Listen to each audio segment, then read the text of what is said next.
Okay, got my last load for 2024 hooked up, headed up to Slinger, Wisconsin.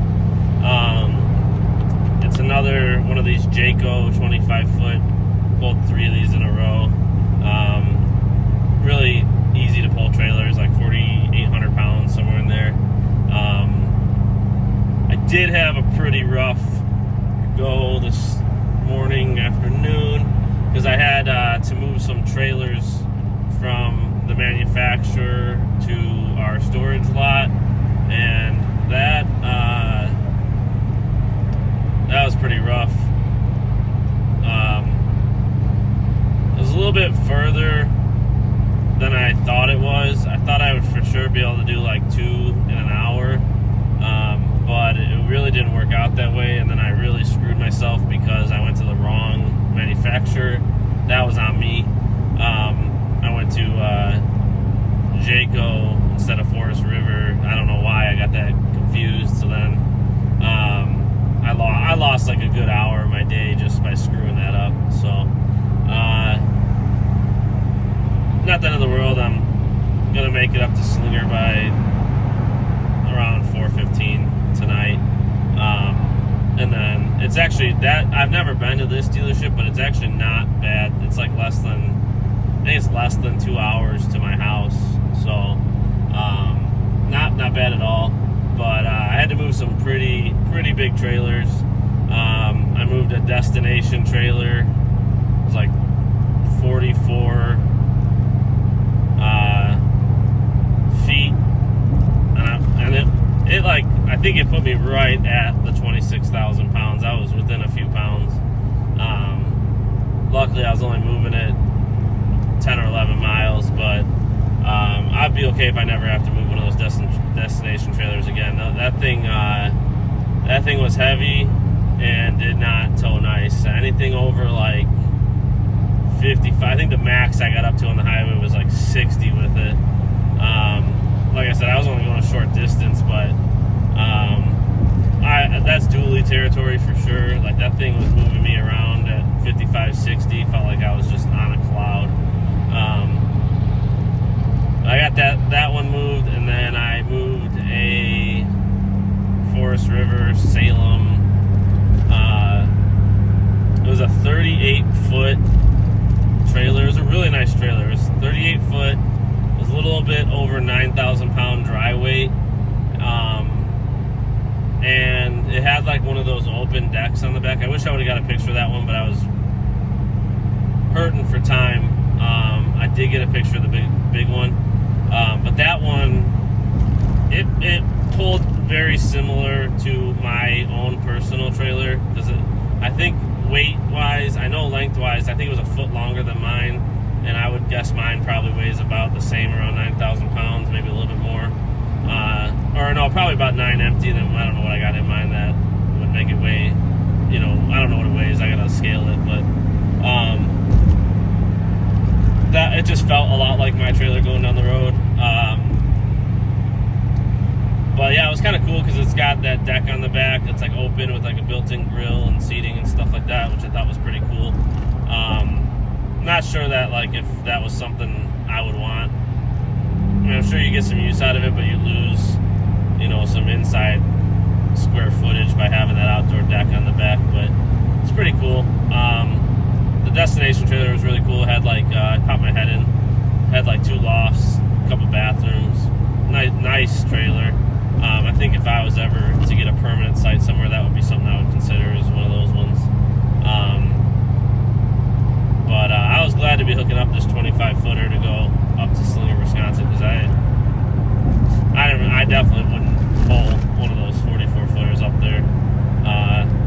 Even like I saw another guy moving them, and he was in a dually 35. I think it was a 3500 Ram dually, and he had no, he didn't have the bed on his back, so he was hauling or multi setup. I guess is what he had it set up for, but he was just moving trailers. Even that dually looked like it was squatting and struggling. Power-wise, though, I was fine on the power. I was just squatting, and braking and everything felt fine. So I wasn't wasn't too bad, but just getting up to highway speeds with the little bit of wind that we were getting, I would hate to pull that if it was actually like a windy day or any kind of bad weather. I feel bad for those guys now that I see pulling those things down the road. I don't know if they pay better, but it would have to be a lot of money to make it worth pulling that thing anywhere.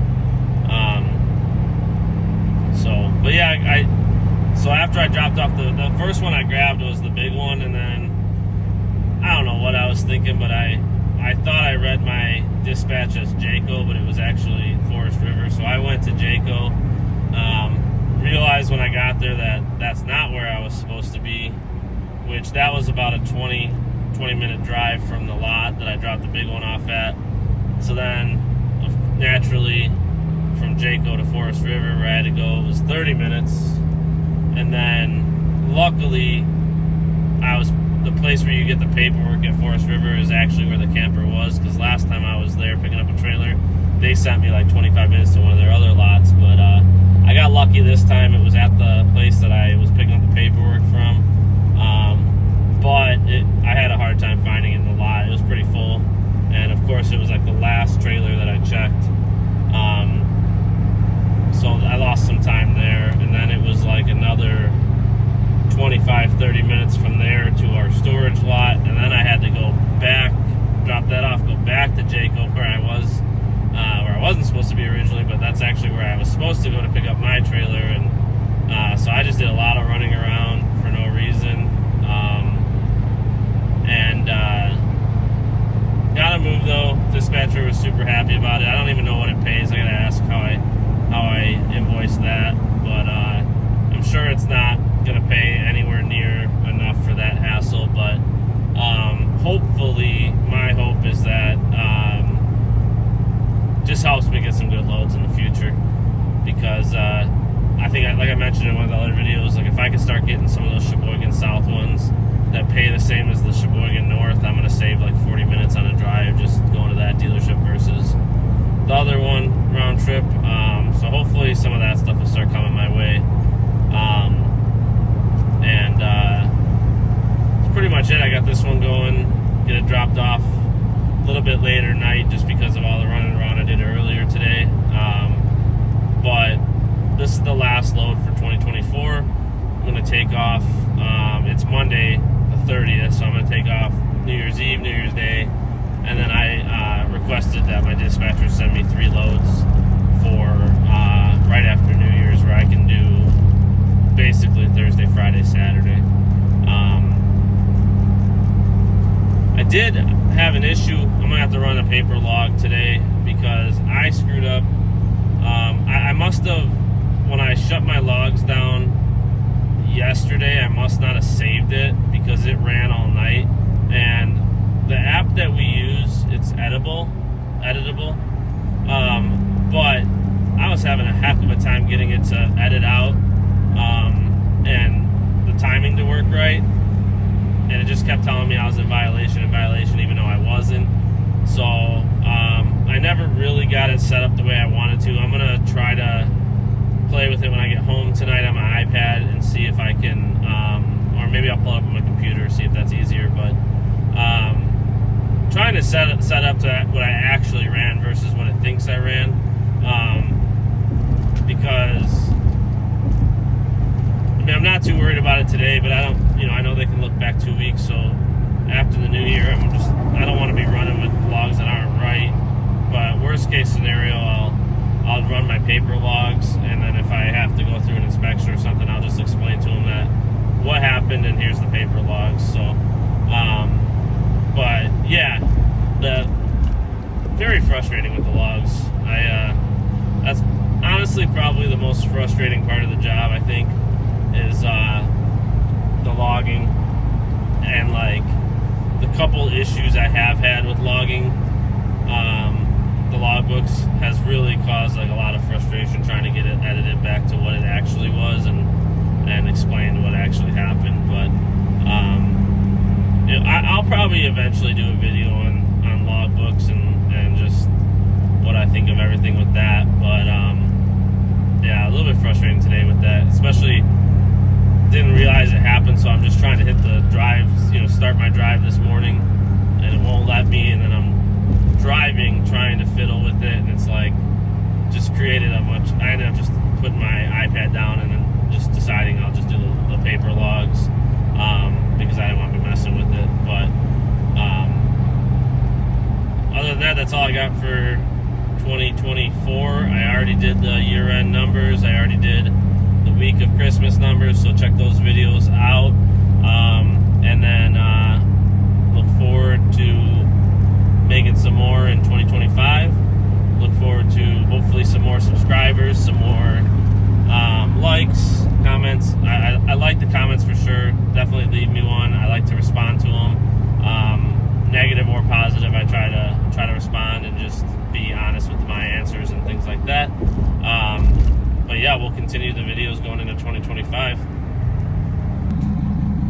Okay, got this Jayco 210 flight delivered up here in Slinger, Wisconsin. No damage. Everything's good. Got here right before dark, so be headed home.